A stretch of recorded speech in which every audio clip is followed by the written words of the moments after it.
Are you ready for a magical journey through a world where nature meets art? This awe-inspiring open-air exhibit has transformed a beautiful botanical garden into a mesmerizing art space that will take your breath away. Tara! Let's go!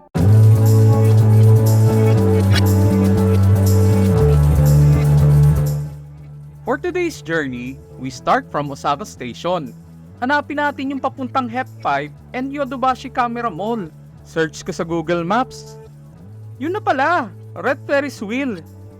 Mga ilang visit pa, itry natin ang makabisado. Sa loob ng Hep5 Mall ay may balyena. Customers entering from the first floor main entrance find themselves inside a massive atrium with a giant sculpture of red whale and its scalp suspended above them. Hep5 is essentially a shopping mall that just happened to have a huge red Ferris wheel attached to its roof. Medyo high-end. Lipat tayo sa iba. Dito tayo sa Yodobashi Camera Multimedia Store. Medyo kaya natin dyan. Yodobashi Camera is a colossal discount electronic chain. Here, you'll find pretty much everything you can think of related to gadgets and electronics. Hindi lang electronics, meron ding department stores, restaurants, and many more. Beside Yodobashi is the Osaka JR Station. We are at the veranda fronting Grand Front Osaka, observing shoppers and passers-by.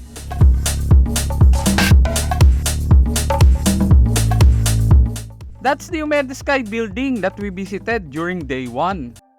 Nasa Nagai Park, Osaka po tayo ngayon. Papunta sa special attraction na Team Love Botanical Garden, Osaka. Binago ng kahangang-hangang open-air exhibit na ito ang isang magandang botanical garden sa isang mesmerizing art space that will take your breath away. Nakamamanghang mga halaman at puno na pinaliliwanagan ng makulay at ever-changing lighting effects that transport you to a world of wonder.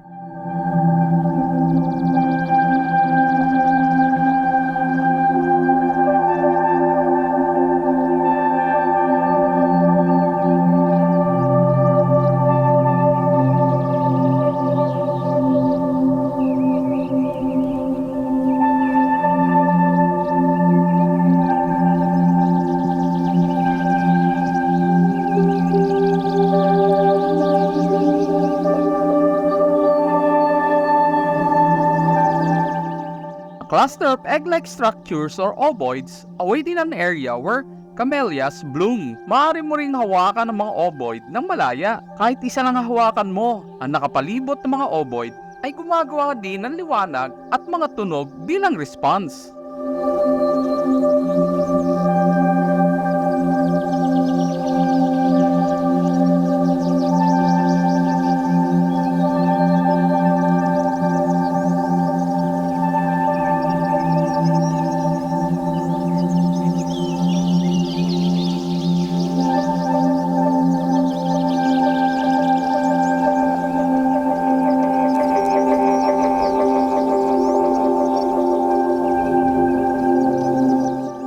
A group of sculptures near a large pond located toward the center of Nagai Botanical Garden is said to respond to the energy of the birds flying around it. This area is called Cultures of Dissipative Birds in the Wind. May pagkakataon na ang mga eskultura ay natatakpan ng mga umiikot na daloy ng liwanag. Ang magandang display ng liwanag na ito ay natanto dahil sa pagtitipon ng mga ibon.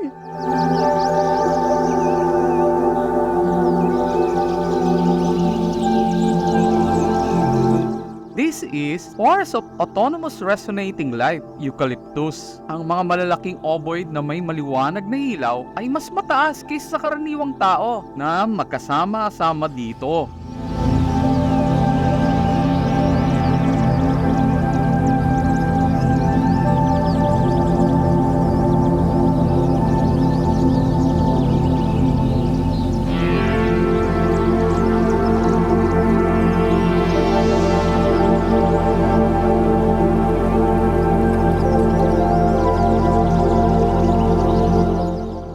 Walking through the forest, you'll be greeted by the spatial calligraphy in the forest area.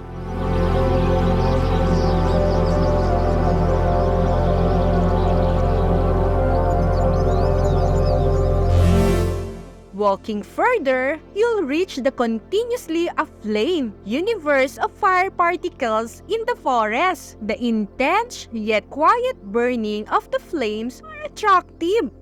Pillars that dance with the wind. Ang likang sining ay apektado ng hangin at habang lumalakas ang hangin, nagiging mas maigting ang paggalaw nito. Interactive din itong tumutugon sa mga tao.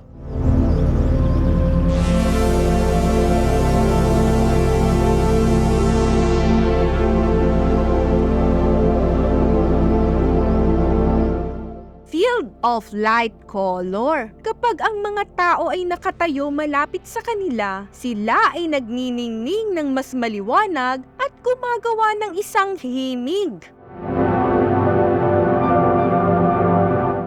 Ang Team Lab Botanical Garden sa Osaka ay isang mahiwagang lugar kung saan maaaring mong i-immerse ang iyong sarili sa kalikasan at sining. Ito ay isang nakaka-relax at nakakasiglang karanasan na ire-recommend ko sa sino mang mahilig sa kalikasan at sining.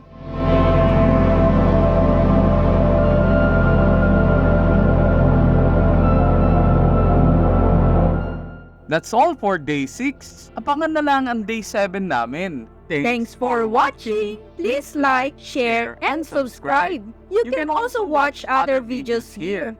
Bye!